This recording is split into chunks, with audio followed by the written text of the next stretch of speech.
Welcome to another episode in the special series Travels with Torpey. This episode was filmed in Dixie National Forest in southern Utah and is about building in or out of balance with community needs and the needs of the environment. To check out the full series, please find it wherever you listen to podcasts, on YouTube, or at rethinkingwithalextorpey.com. Enjoy. What's especially interesting is that there seem to be a lot of sort of similar and different problems to what we have in New Jersey on the East Coast out here in the West.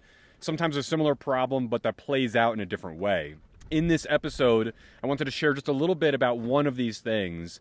This is coming on the heels of spending nearly a week in 115-degree record-breaking temperatures in the Southwest.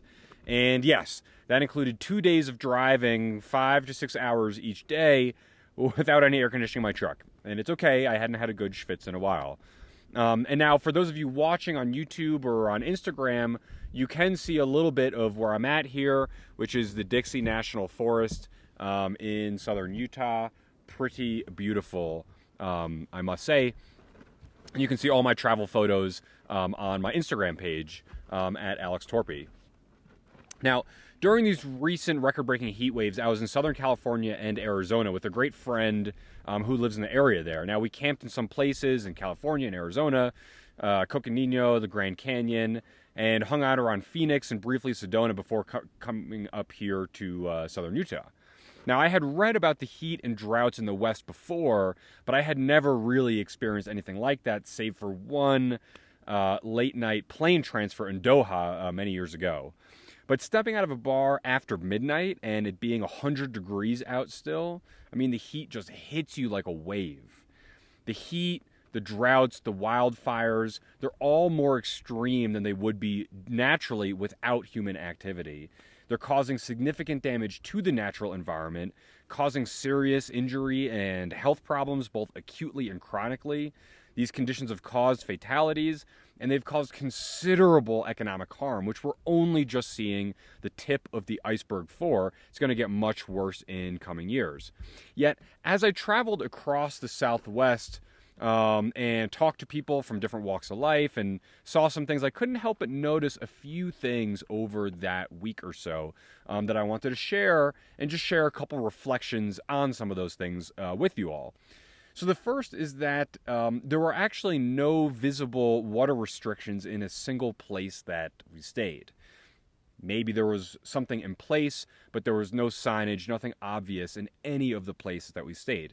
This is in national parks, for example, that had flush toilets instead of a vault or a composting toilet, and water pumps that people use freely and somewhat carelessly to do dishes and things like that, with no restrictions or signage posted about the drought conditions.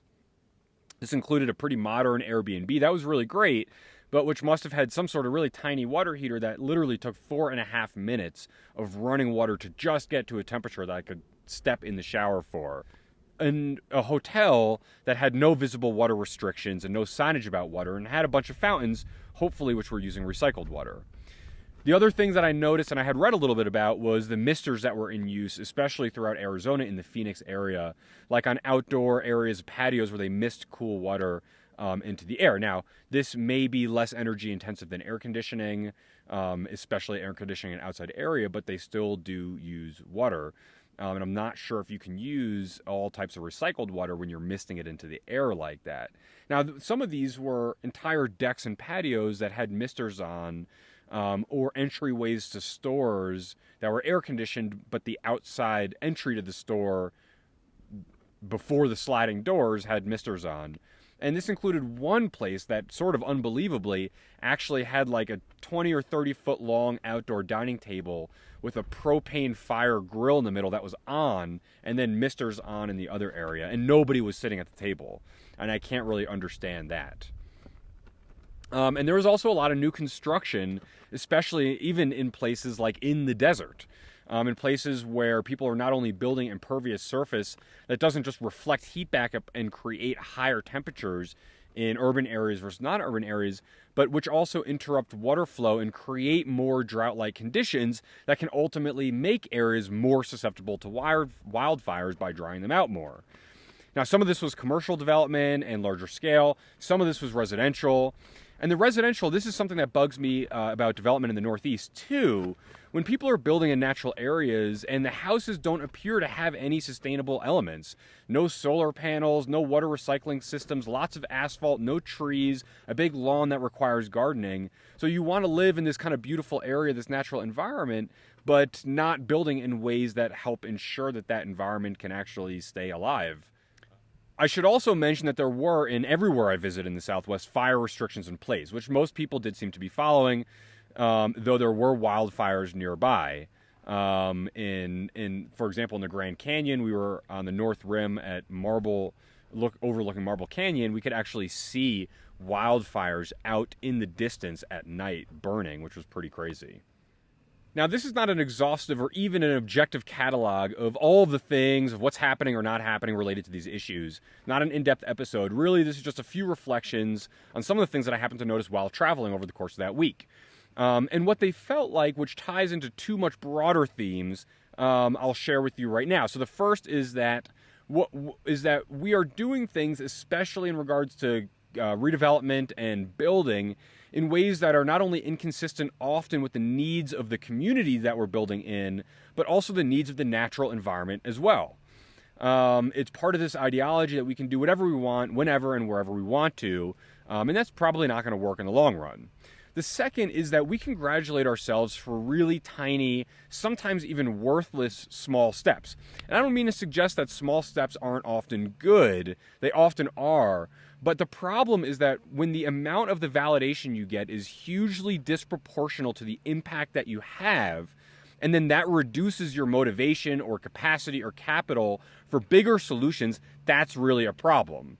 And I'm looking at you, policymakers, that think it's the least bit sensible to require people in a restaurant to have to ask for a 12-ounce glass of water because of drought conditions when we're wasting thousands and thousands and thousands of gallons a day in industrial and commercial and other areas that have very few restrictions or no constraints at all. And so we're actually going to focus a little bit more on theme number one in this episode. Now, in New Jersey, we actually do this too. We build without real consideration for the impacts of such building on the environment. But the problems aren't really droughts and wildfires. For example, they include things like stormwater runoff, traffic, and local pollution. In many places in New Jersey, such as a lot of Hudson and Bergen counties, almost every time there's a serious rain, entire neighborhoods and streets flood. Highways close, police have to direct traffic around manhole covers that have blown off because of an overcharged stormwater system underneath. Even though there have been efforts in some places to improve this, like in Hoboken, which had really bad problems and now only has pretty bad problems, the problem is that the issues are systemic and regional, and on that level, I don't think we're making a lot of progress. And one of the things that New Jersey does particularly terribly is facilitate municipal governments collaborating with each other versus allowing and incentivizing everyone to sort of approach things separately. And this lack of more coordination and planning and action among multiple stakeholders at a larger level is one of, I would argue, the largest continuing historical failures in the state. We'll come back to that in a little bit. So the bottom line is that we don't really know how to build correctly, or rather in line with A, the needs of the people in a community, and B, the needs of the natural environment in a given community. Now, we can look back at our own history and understand how this has happened in various places, such as New York City, which has been pretty widely studied, where the ideologies of people like Robert Moses were implemented and sure, ended up creating some benefits, but also which created some serious downsides and basically shaped life in significant ways in those communities for many decades to come. The problem is that we didn't really learn from these experiences, and instead of being careful and balanced with how we develop, knowing that there are things beyond our present knowledge and things we might be unintentionally changing, and oftentimes when we didn't get as much information from communities as we should have, we still sort of think that we have the right to build whatever we want, wherever we want to. And this is largely driven by population growth that's leveraged both by redevelopers in the private sector who don't care about impact to communities or the environment, which is certainly not all of them, but it is many of them. And also by politicians who are looking for a quick political or financial win for themselves or their campaigns, their political networks, their donors, their lobbyists, etc. broadly speaking, we're operating under the framework that we can control, compartmentalize, and dominate the environment rather than find ways to live in balance with it. But the truth is that regardless of how you feel about that ideology, whether it's right or wrong, we are really primitive in our technology still. Infinitesimally primitive in the grand scheme of the billions of years this planet has been here, the hundreds of thousands of years perhaps our species has been here, and the tens of thousands of years that our societies, sort of as we know them, have been here. If we had infinite renewable energy and could recycle food waste and water to create a totally self-contained ecosystem, we could talk about the pros and cons of building in places that are highly inhospitable or challenging to continued human development and growth. But don't shoot the messenger. We are just not there. We don't have that technology yet, and we don't incorporate the known values and knowledge about these things into most building and development practice, usually erring on the side of building whatever is the cheapest. And this doesn't mean we have to stop all building and development, not at all. It just means that we have to do it in ways that are more careful and more consistent with whatever the real dynamics are in any given place, whether it's the needs of the people who live here or the needs of the environment there. And I can assure you, as someone who has worked inside of government and worked on a number of development projects in different communities, planning and implementing them and working with people on projects in other communities, that these questions, what are the real needs of the community and what are the real needs and our impact on the environment, they're not really part of the equation most of the time. And when they are, it's usually just a legal requirement checkbox, not for the stakeholders' genuine interest in actually doing better. So how bad is this problem really? Maybe I'm just making a big deal out of nothing here, and I'm just mad because I don't have air conditioning in my truck and drove through a couple really hot days. But it's important to note that the heat waves across the West and some other parts of the U.S. right now are record-setting. There are a number of cities that have set record high temperatures, and many of which have set records for successive number of high temperature days in a row. I'll include some links with some more information in the description about this, but for example, Phoenix hit 118 degrees, Las Vegas 115 degrees, Palm Springs, California, 123 degrees. These aren't outliers or normal or just another summer, but rather most meteorological and climate experts attribute these high temperatures to a trend in warming, especially in cities such as Las Vegas that are continuing to see expansive new construction and population growth, laying down more asphalt and more concrete that just create more heat islands. This can create temperatures in urban areas that are 5 or 10 degrees hotter than the surrounding non-urban areas. Now pack those streets with cars that are idling in traffic, cut down a bunch of trees, and it only gets worse. These extreme temperatures make it harder for a bunch of types of animals to live, especially people, and especially certain types of people, such as people in lower income brackets, people who may have medical conditions, or older individuals who tend to often retire or spend later years in areas that are already warmer. That's only going to get even more challenging over time. It can easily be 140 degrees inside of a car on a hot, sunny day. It can be well higher than the outdoor temperature inside of buildings or homes without air conditioning or which aren't properly designed to use passive cooling methods. Imagine senior citizens, imagine low-income individuals living in these conditions. Imagine being homeless in these conditions. Really, try and imagine it.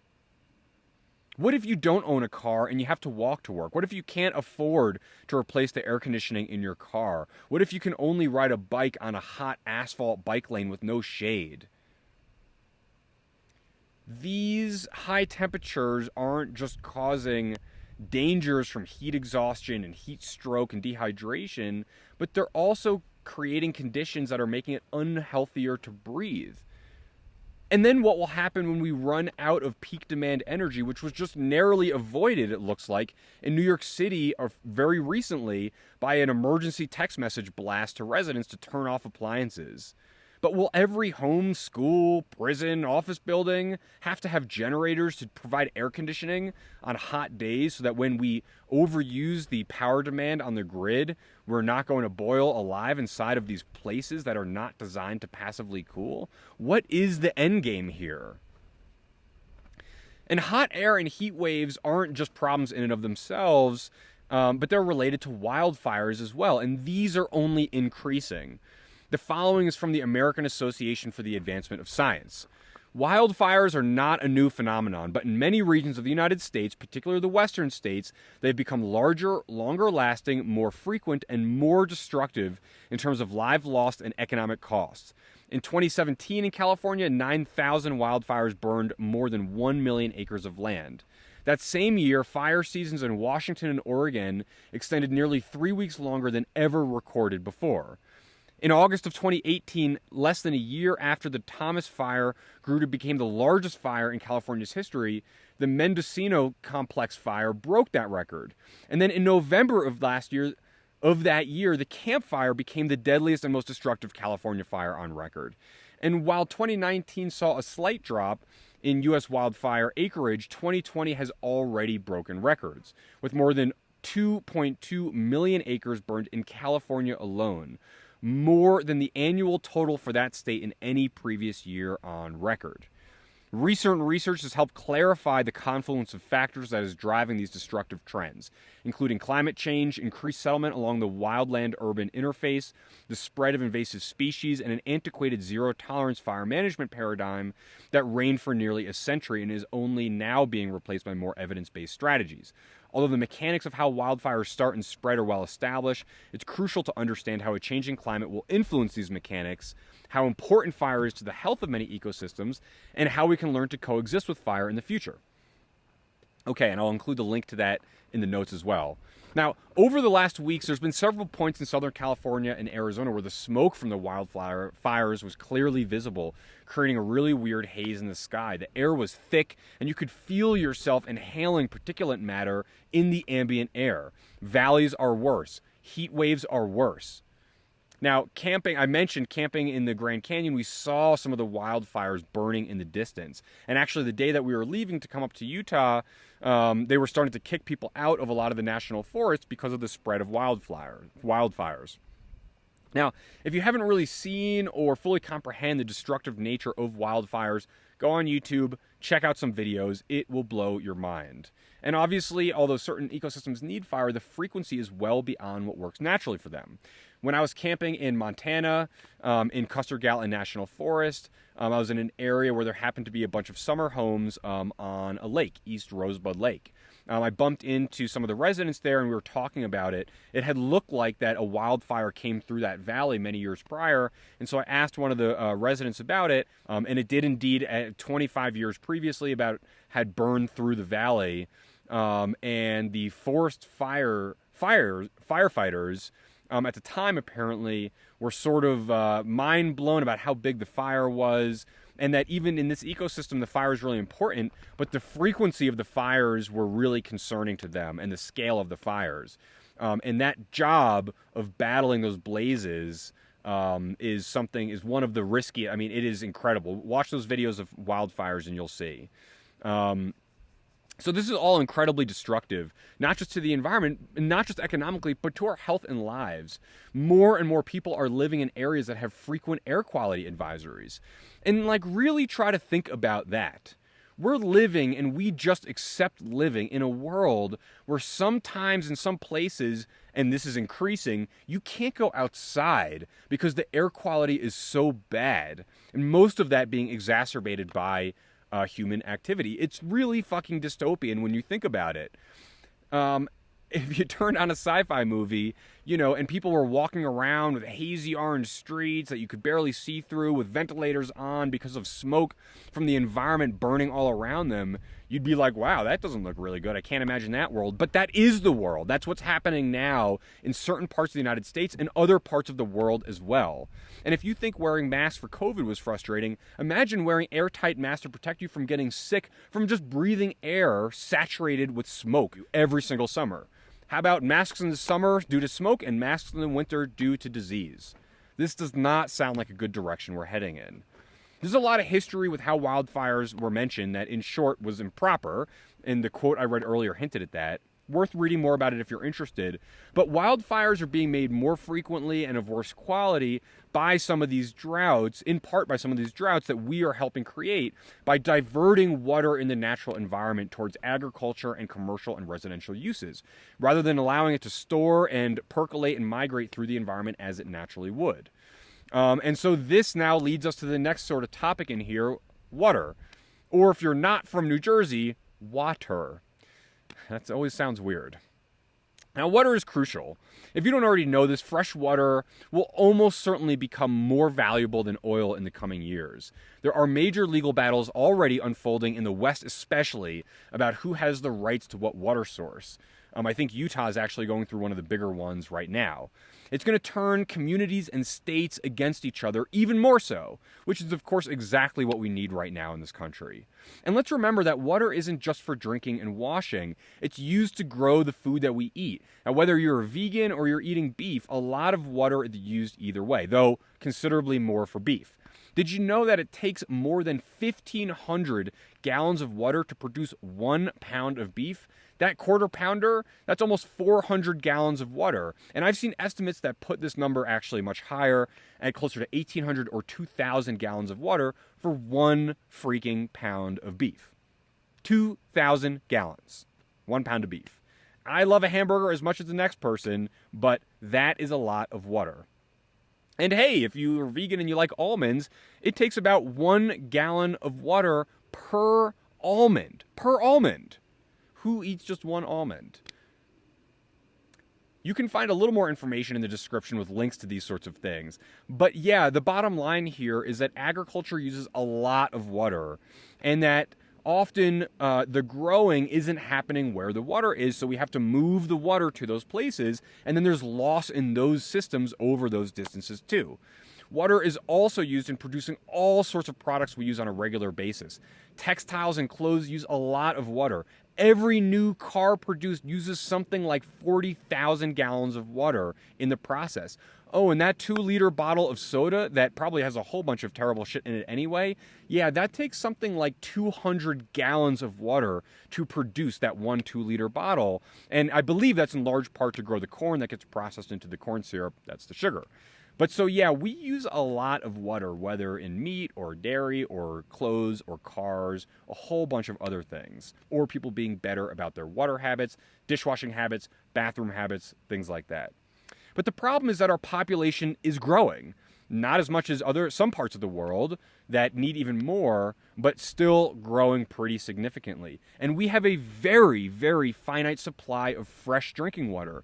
Did you know that something like approximately 99% of the water on this planet is unusable for human use?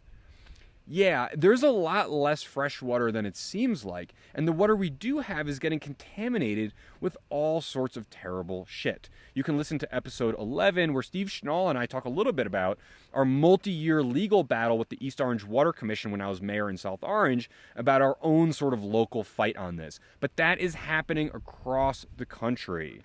Now, in the West, the water problems appear as droughts. In the East, or like in New Jersey, we almost have the opposite problem sometimes. Now, New Jersey's actually in a decent place. This is one of the few areas where New Jersey actually did some long-term planning here. And thanks to some of that forward-thinking policy that protects a lot of water sources in New Jersey, there's actually not the amount of drinking water that we have access to in the state is actually not bad compared to a lot of other places. Not perfectly done, potentially not enough for the future, but we're ahead of the curve, it seems like, compared to a lot of other states, especially ones so small and so dense. But our building in New Jersey, as I alluded to earlier, sort of causes the opposite problem with water, which is that we almost have too much. So when I was a town administrator in Bergen County, New Jersey, which is outside of the New York City area, the town next to us, to the east of us, which was at higher elevation, was building an apartment building on basically the on-ramp to a highway. I forget the exact size of the lot. It was extremely small. I was sort of surprised that you could fit an apartment building there. But they were doing so, and it was sort of on top of a hill. Now, that building was going to be discharging sewage into a system that ran through our town. The system was all connected, and he made a lot of jokes about shit flowing downhill at the time, but basically that building was allowed to move forward without any permits or approvals from us, who were the operators of the stormwater and sewage system below elevation from where that development was happening. It just happened to be in a different town. And there's supposed to be some regional entities that sort of look at that, but the relationships between the people on the development project and who run that the agencies responsible for looking at these things, when I brought the issues up to some of the stakeholders in the town I worked in, they basically told me to drop it because the people that were partnered on these projects were major political players in the county, and it didn't really matter if the project didn't make any sense. It was going to move forward anyway because they occupied all the appropriate seats needed to sort of move the approvals forward to get that built. So that's a whole other layer to these problems. And I think that these problems are really big, and they fall along these two main themes, right? The first is that we need to be that we are building out of balance with our communities, with their needs, and with nature and its needs. Now, I'll be talking more about what I mean by building out of balance with community needs in an upcoming episode about local governance and engagement, and about ensuring that what the government's doing is aligned with real community needs. But even though we actually do have a lot of paperwork and a pretty bureaucratic set of rules about doing development and doing building, sometimes overly burdensome, especially in some environmentally sensitive areas, we still have some giant loopholes, and we're not working together at a regional enough level to really make a big difference there on a systemic level. So it's just really weird because on one hand, it seems like we have all these mechanisms in place because the process is really complicated, but on the other hand, we're still missing all of these areas, and maybe some of those mechanisms don't have to be quite as bureaucratic as they are right now. The second theme is that we allow ourselves to get distracted by very small potatoes. And not just about this, but all sorts of things, right? In building a community development, we might do something like install a bike rack, create a small vertical garden, or have a few bioswales outside of the building. Now, are those things bad? Definitely not bad. But are they enough? Not even close. And again, if the validation that one receives, the applause an elected official gets, the certifications the building receives, things like that, if the validation that you receive is disproportionate from the impact that the thing has, it will likely reduce your incentive or capital or capacity to make other changes. So the whole net result can actually be a net loss sometimes, even if the solutions themselves are actually good small steps. Now, we do this in areas across the policy spectrum, and I'll be coming back to this more in future episodes as it's one of the risks of incrementalism. Okay, so what do?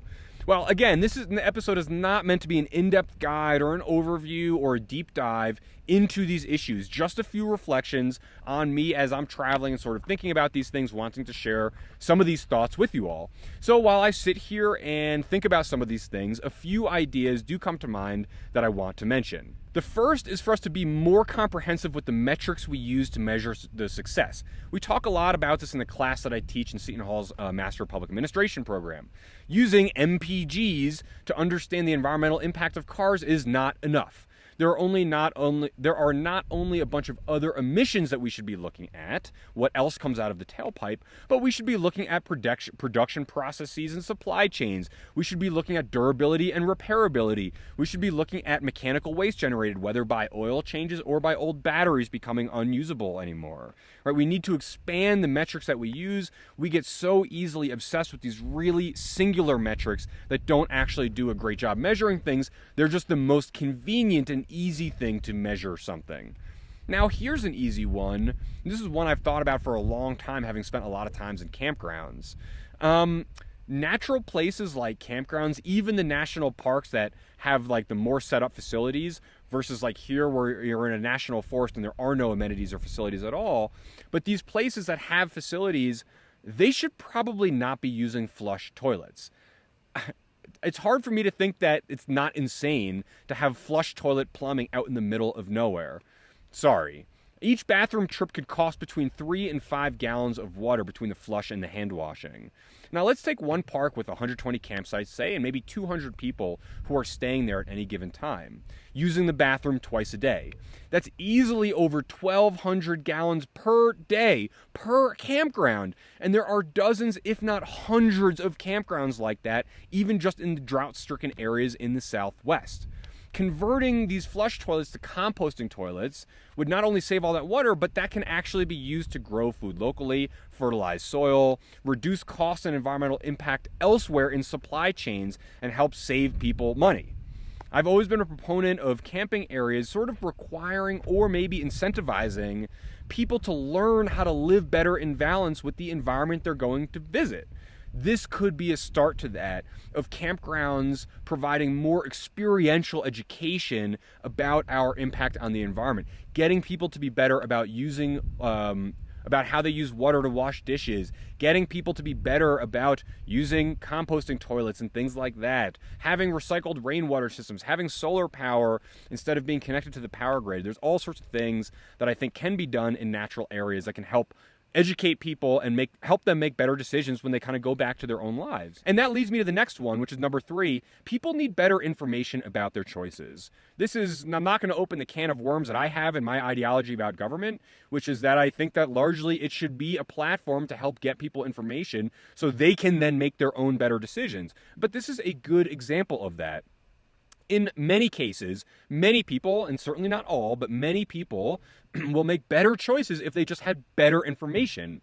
Maybe restaurants and other stores could show the water required to produce different items, and try to offer some items that require less water to produce. Maybe there can be some incentives provided in the restaurant that still give people the choice, but give them some better choices and more information about the choices they're making. Thinking you're sitting in a restaurant, thinking you're doing the right thing by not having a 12-ounce glass of water, but then ordering a double hamburger that used 1,000 gallons of water to help get to your plate, doesn't make any sense. But some of those people are well-intentioned. They want to make better decisions. They just don't have all the information. So why don't we give them more information and let them make better decisions? Number 4 is we have to design community development processes better. Not just finding ways to ensure that building meets community needs better, which I'm going to come back to in likely the next episode, but also the needs of the environment. Could we at least try to have some more open community conversations, for example, about whether building in the desert, which will take water from the environment, strain existing resources, and potentially lead to an increase in the likelihood of droughts and wildfires, is that something that people who already live there maybe should get the chance to weigh in on and talk about? I think so. And I think that we could have better conversations about all of these things, and that the people who live in these places should be able to participate in that in a more open fashion, and we should all be able to have a more honest conversation about it in a more open fashion. Next, we should be forcing governments to do better here. They need to be more thoughtful and more collaborative about planning and zoning across municipal and county and state borders. That has to be facilitated by a higher level of government, most likely, or maybe by a nonprofit that will actually ensure regional needs are being met. But right now we have competition between states fighting over water, like in the Colorado River, and we have competition like in New Jersey for tax dollars, where each town is incentivized to try and do as much development as possible within their town, regardless of how that might impact another town. And this is an area that, for example, I mentioned before, New Jersey is really terrible at, but there has to be a way to allow for local decision making that actually takes into better account of local issues, but doing that with a more regional context so that we understand how the decisions are impacting others. And if we don't do that, we're just going to keep going down, we're just going to keep perpetuating the cycle that is causing more of these problems and causing greater expense for everybody down the road. And my generation and younger generations are going to be inheriting the costs of having to fix all of that short-term work that's happening now. And that, on top of student loans and on top of, let's not open that can of worms, is not really a really exciting or enthralling prospect. Okay, next, planting more trees. Not only do trees look nice and they provide homes for various animals, not only do they help improve the soil quality and usually help reduce erosion, not only do they devour the carbon that we're pouring into the atmosphere, not only do they lower temperatures in urban areas by keeping sun off the ground, but they actually help save water. Yes, in the first couple of years that a tree is planted, sometimes they can use more water, but after that point, based on the shade they provide and other factors, trees actually save water. It just takes a couple years, and I'll include some links to that. Most towns, at least in New Jersey, have a shade tree commission, but they're often not treated with respect. They're not given the tools and the resources or the budget or any support to actually be proactive and strategic, rather than just reacting to tree complaints, actually creating a strategic plan for increasing the tree canopy in a given area and helping address some of these problems. Now, there are definitely lots of smaller policies in the works in different places here. And again, we've made some progress in some areas. For example, getting LEED certifications more widely used. That's good. But it's really just trimming around the edges if we don't address the bigger issues in a more comprehensive fashion.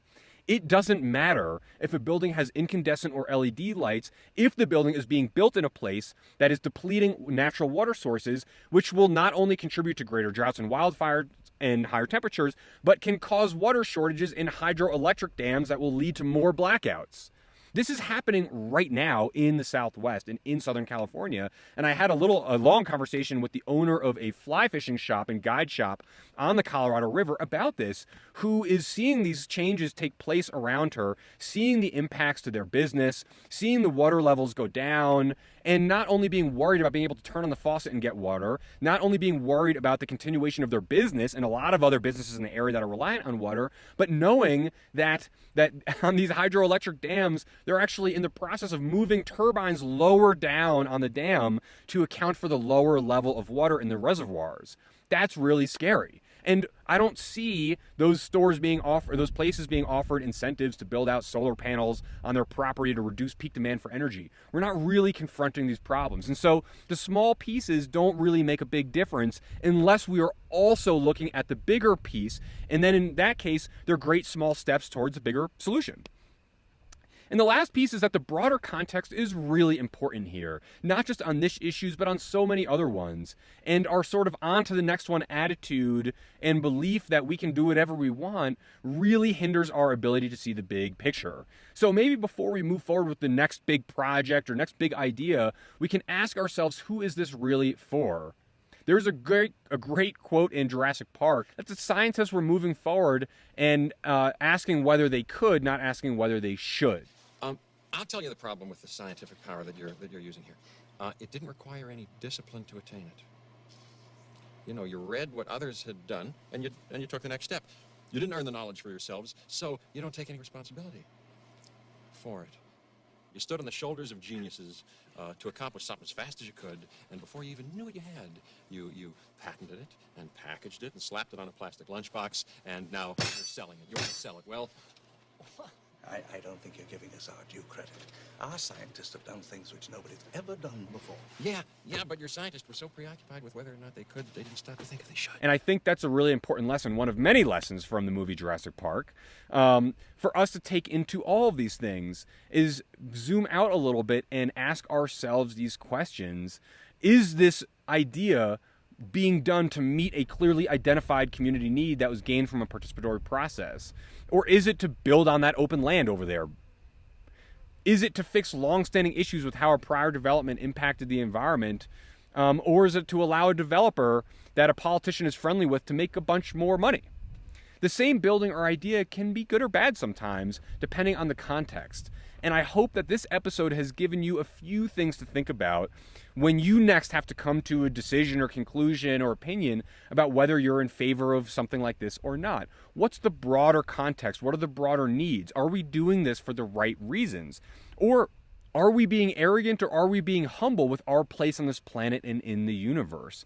So let me know your reaction to this episode, which again, just a reflection on a few thoughts, not a detailed or in-depth look at this issue. Let me know if you want a further expansion on some of these things, or if you've had enough.